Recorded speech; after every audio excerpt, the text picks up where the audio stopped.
Hello, welcome again for part 3, Copper Pheasant Hunting. Copper pheasant is also a specific bird of Japan. Green pheasants do not care living near houses or farming area.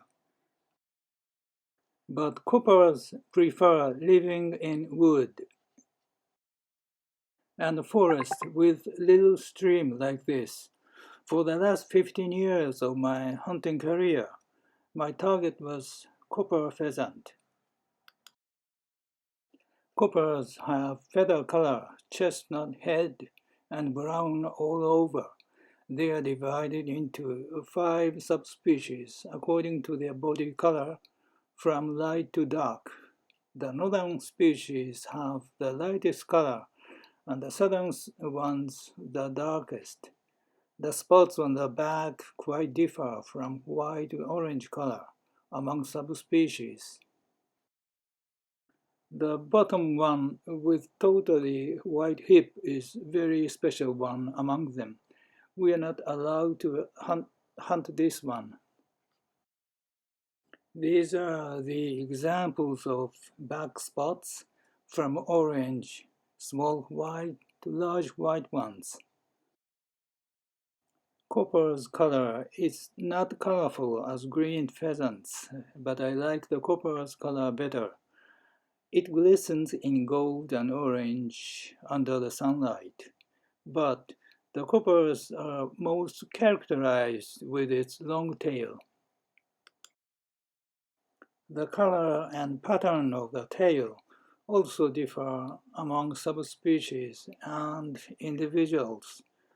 Colors are from light to dark brown, and there are always black lines. Next to black lines, birds in upper group have distinct white band, small black dots, and brown band. In other birds of lower group, these patterns are unclear. We count number of the tail band that indicates tail length. Average number of bands is 10, and average tail length is about 75 centimeters, just like the left one. The right one has 13 bands and 87 centimeters in length, which is the longest one I got. Hunters like to boast of band numbers and tail length they get. Appreciating tail variation is a fun in copper hunting. One day, my dog flushed a pair of copper from valley with a dam. The hen put up first, followed by the rooster. This is a common order when a pair flushes up. I shot a rooster, and it fell in the heavy bush of the slope in front of me. This one was retrieved by the dog. I got this rather dark-colored one when the dog put up a pair.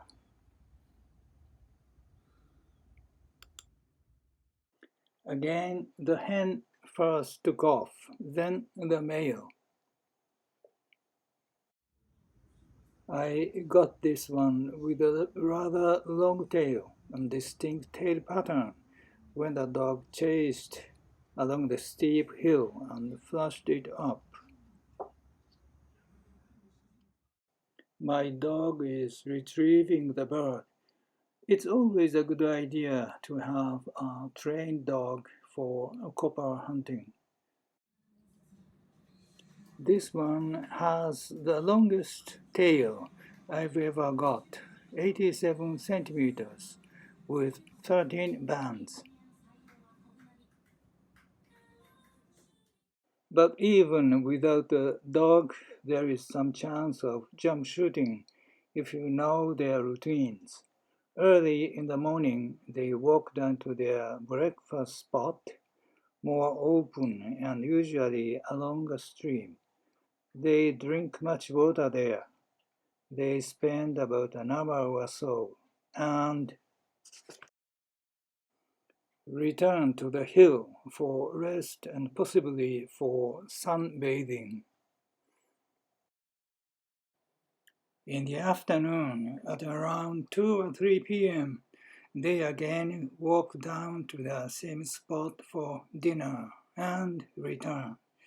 Therefore, you have the best chance to meet coppers in the early morning and sometime in the afternoon.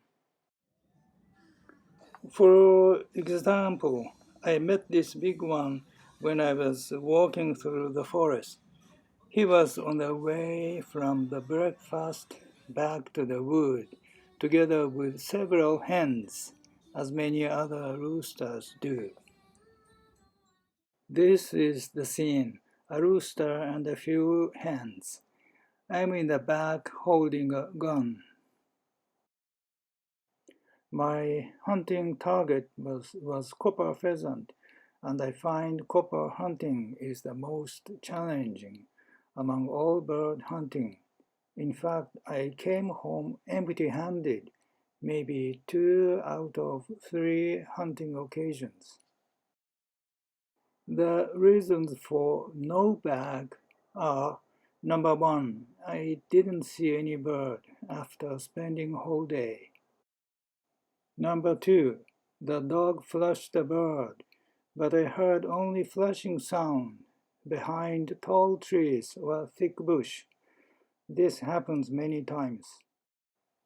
Number three, there was a bird, but too far to shoot. Number four, miss shot. This happens with my head up when a copper suddenly flashed nearby. I was always surprised by its big sound of wings. And I was just overwhelmed by a beautiful figure with waving long tail. You know, when the head is up, shot in red line always goes over the target like this. I also miss shot when a bird passes fast or swoops down between trees like this. Coppers are a skilled flyer, and we must be prepared for that. Number five, dog didn't find the bird shot down. This happens very rarely, only once in my hunting career. Copper pheasant hunting was always my great passion because of these difficulties. Okay, now this is the end of part 3. Thank you for watching. Look forward to meeting you for part 4. See you then.